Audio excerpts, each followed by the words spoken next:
में से मेजॉरिटी लोगों की आदत होती है दिन में सोने की, ख़ास करके हाउसवाइफ्स की या जो लोग घर पर रहते हैं। सिटिंग जॉब में भी कई बार लोग अपने ऑफिस में अगर पड़ पाता है जगह तो सो ही जाते हैं। तो जो लोग दिन में सोने के अधिकारी हैं, उनका जो वर्णन है हमारे अष्टांग संग्रह के सूत्र स्थान में विरुद्ध अन्य विज्ञानी अध्याय जो है चैप्टर 9 उसमें वर्णन है। तो वहाँ पर ये बोला जाता है ग्रीष्म ऋतु में आप दिन में शयन कर सकते हैं।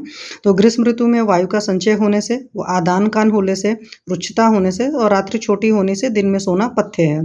और अन्य ऋतुओं में जब दिन में सोते हैं तो कफ पित्त कारक होता है, आम का प्रकोपक होता है। कफ जब बढ़ेगा तो उसकी वजह से स्रोतों में अवरोध होगा और बहुत सारी बीमारियों का कारक होगा। तो इसलिए दिन में नहीं सोना चाहिए। अब बहुत सारे लोगों की आदत होती है कि जैसे रात में जगे हुए हैं तो आप दिन में सो सकते हो और दिन में रात के सोने मतलब जितना टाइम जगे हो उसका आधा ही सोना होता है और बगैर खाना खाए हुए सोना होता है। और जैसे कुर्सी पर बैठे बैठे हम लोग सोते हैं तो वो जो बैठे बैठे सोना होता है ना रुच्च होता है ना विसंधि होता है। तो ऐसे बैठ करके आप जैसे सिटिंग जॉब वाले हो तो आप ऑफिस में नैप ले सकते हो। दूसरी बात होता है कि हमारे आयुर्वेद का एक कंसेप्ट है कि हर जगह होता है पुरुषम पुरुषम भिक्षम। तो हर चीज़ें ऐसा नहीं होता है कि बिल्कुल फिक्स हो गया, एब्सोल्यूट हो गया। हर चीज़ के लिए टर्म्स एंड कंडीशंस अप्लाई है, अकॉर्डिंग टू पेशेंट होता है, अकॉर्डिंग टू कंडीशन होता है।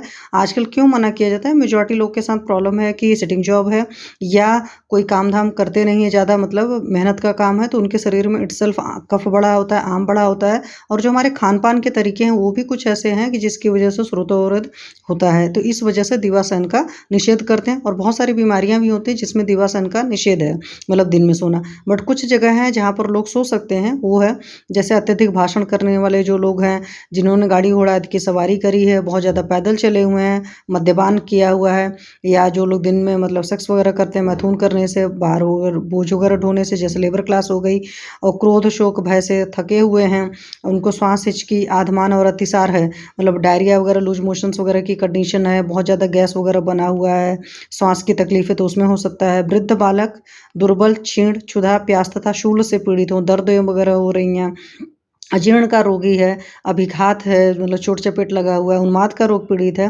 तथा जिनको दिन में सोना साथ में हो चुका है, उन सब के लिए दिन में सोने से धातुओं में समता आ जाती है और सोने के कारण बढ़ा हुआ श्लेष्मा उनके अंगों को पुष्ट करता है।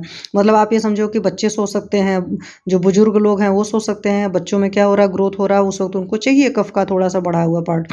बुजुर्ग जो है उनमें इटसेल्फ वात बहुत ज़्यादा बढ़ी होती है, वात काल बोलते हैं, मतलब जो बुजुर्ग का समय होता है, तो वहाँ पर सो सकते हैं। तो ये सारे लोग सोने के अधिकारी हैं। इसके अलावा और हर किसी के लिए दिन में सोना निषेध है, और ग्रीष्म ऋतु के अलावा और हर ऋतु में दिन में सोना निषेध है।